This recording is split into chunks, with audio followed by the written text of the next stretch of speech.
Shohei Ohtani recently put together arguably the greatest performance in baseball history. Oh my goodness! Shohei Ohtani! Wow! 3 home runs at the plate and a 10-strikeout, 6-inning scoreless start on the mound. All in a series-clinching Game 4 that sent the LA Dodgers to their 2nd straight World Series. Simply put, this was a legendary performance only Ohtani can produce. After all, he's MLB's only two-way player. But why is this the case? Years ago, there was chatter of Ohtani's arrival being the catalyst for a two-way player revolution, an exploration into uncharted territory once forbidden by tradition that could uncover value within a select group of players seeking to prolong their big league careers. Instead, Ohtani still stands alone. And the question is, why? Ohtani has done it again!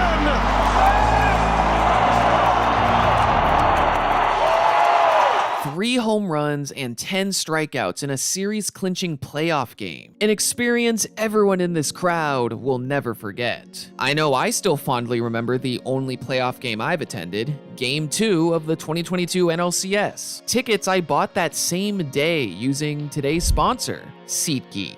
While the MLB regular season is over, we're in the middle of a thrilling NFL season, and the NBA is back. These are just examples of the more than 70,000 events to choose from, including other sports, concerts, festivals, and more. What I love about SeatGeek is their simple rating system that ensures you're getting a good deal on your tickets. A 1 to 10 scale where green means good and red means bad, so make sure to look for the green dots. Plus, every ticket is backed by SeatGeek's buyer guarantee. Finally, for everyone watching this video, if you use code SRS10, you get 10% off your next set of tickets at SeatGeek. That's 10% off any tickets with code SRS10. So make sure you click the link in the description to download the app and have the code automatically added to your account so you can use it later. Thank you, SeatGeek. The DH tonight in his very first at bat. This is Brendan McKay, and with this pitch, he just made baseball history. How, you ask? Ray sending Brendan McKay to the mound to square off against the Texas Rangers. Well, 2 days prior, on June 29th, 2019, McKay made his big league debut on the mound, and what a performance it was. Tossing 5 perfect innings before allowing 2 base runners in the 6th. Then, on July 1st, McKay was the starting DH, joining Shohei Ohtani as the only players in the integration era with a start as a pitcher and as a non-pitcher within their first 2 career games. Entering the 2017 MLB draft, McKay's astonishing numbers at the University of Louisville divided scouts on whether his talents were best served as a hitter or pitcher. This debate legitimized McKay's aspirations of becoming a two-way MLB player, an experiment the Tampa Bay Rays were willing to conduct as they selected McKay with the number 4 overall pick. A risky proposition for sure, but if there was a team equipped with the forward-thinking mindset and adaptable infrastructure ready to take on this immense challenge, it was the Tampa Bay Rays. By 2019, between the success of Ohtani's MLB rookie season, the arrival of McKay, and the rise of two-way experiments around the league, a revolution of sorts was seemingly underway. However, the contrasting career trajectories of Ohtani and McKay illustrate the complexities and hardships embedded into the path of a two-way player. It's best pitch of the night so far.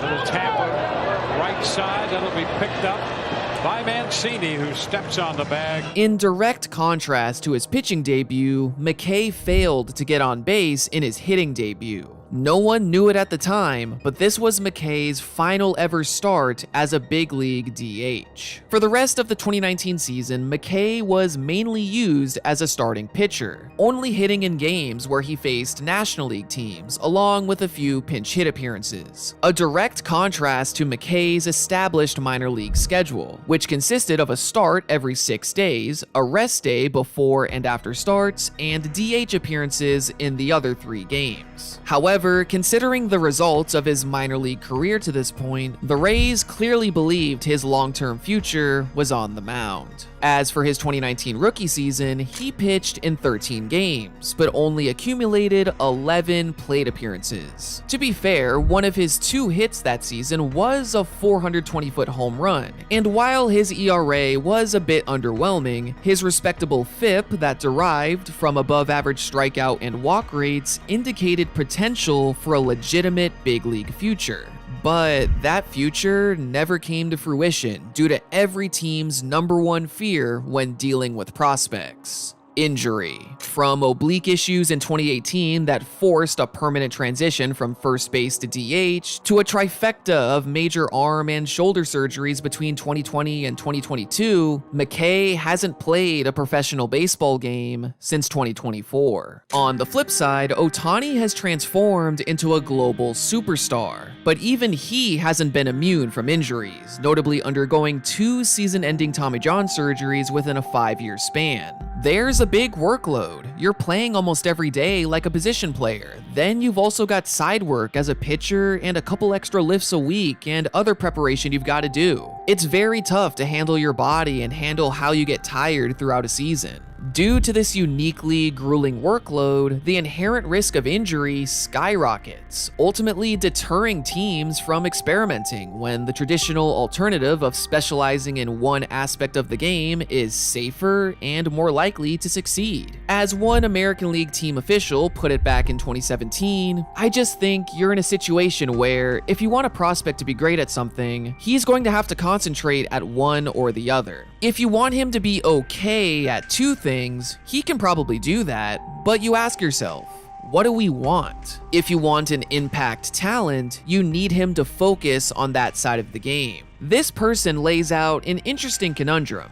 Hypothetically, what would a team want out of a 2-way player? Well, obviously, an Ohtani-type player would be ideal, so let me rephrase. What's the bare minimum outcome a team would accept to consider a 2-way path worth it? When Ohtani and McKay came into the league, there was chatter on how to best utilize a 2-way player's skills. Perhaps a DH/closer, or an outfielder/lefty relief specialist. Could your league average first baseman or DH also be your 3rd or 4th starter? There's countless possibilities, and teams have explored some of these avenues in recent years. Players such as Michael Lorenzen, Jake Cronenworth, and Jared Walsh, among others, all attempted some form of a 2-way role in either the big leagues or minor leagues. But these experiments were eventually cut short. Overall, teams exhibit a collective level of skepticism concerning 2-way player development, which heavily derives from injury risk.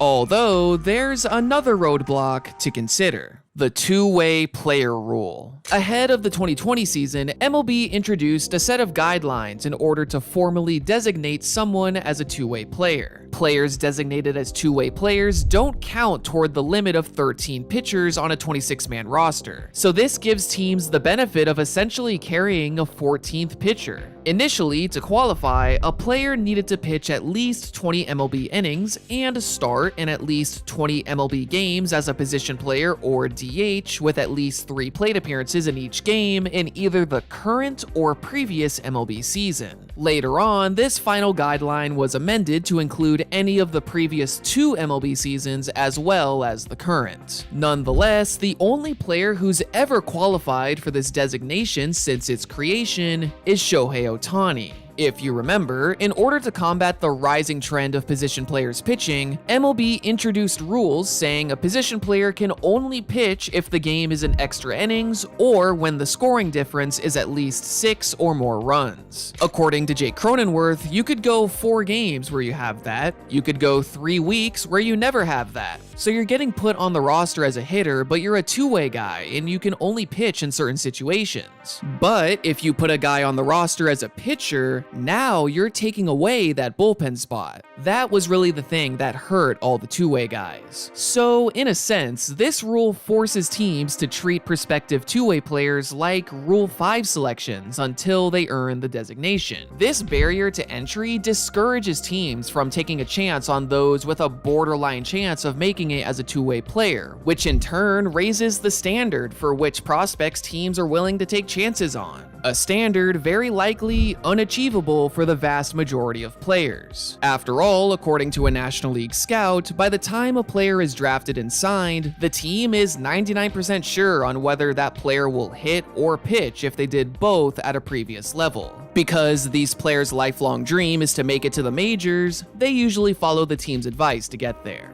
So, between the injury risk, roster rules, and just overall skepticism, countless prospects who had the ability to at least attempt the two-way path have ultimately chosen a singular specialty. Take someone like Paul Skeens. Today, he's a pitching superstar, but just 3 years ago, in 2022, when he played for the U.S. Air Force Academy, he was the recipient of the John Olerud Award, an honor given to the college baseball season's best two-way player. Excluding 2025's winner, Evan Dempsey, all 13 recipients of this award since its creation in 2010 eventually chose to specialize on a single path because that path was the quickest to the majors.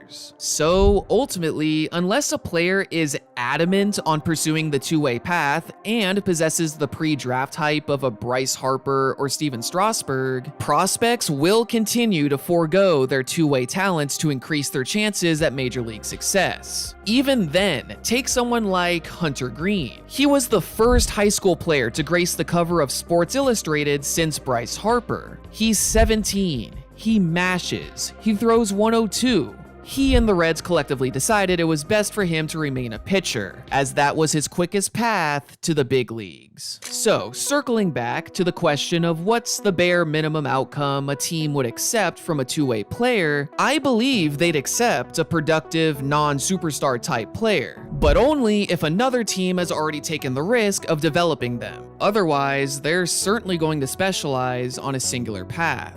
I believe a comment on this article by The Athletic summarizes the situation well. There just won't be another two-way guy unless they come from a different league. MLB teams are never going to let their draft picks figure it out. They will always hedge conservative with their investments. It's unfortunate because you have to wonder if we're missing out on seeing a back-end starter who can hit for average. Not necessarily an Ohtani, but a guy who might be a four-war player. Considering Ohtani developed his multifaceted skill set in the world's second-best baseball league over a 5-year period, and still had skeptics concerning his hitting ability, it's clear there's no simple avenue to achieving two-way stardom in MLB. Aside from international players, it may take a prospect so adamant on pursuing the two-way path that they're willing to join another league, such as NPB, to not only develop against superior competition compared to the American minor leagues, but also gain the leverage necessary to convince MLB teams on their abilities. It's the blueprint Ohtani laid out years ago, and as of now, it's the only successful blueprint out there. Ultimately, MLB teams want to minimize risk, and this desire combined with the insurmountable bar Ohtani may have inadvertently set for two-way players, it's all made it difficult to envision when the next true two-way player joins MLB. But for the progression of the sport, it's something I hope materializes sooner rather than later. One of a kind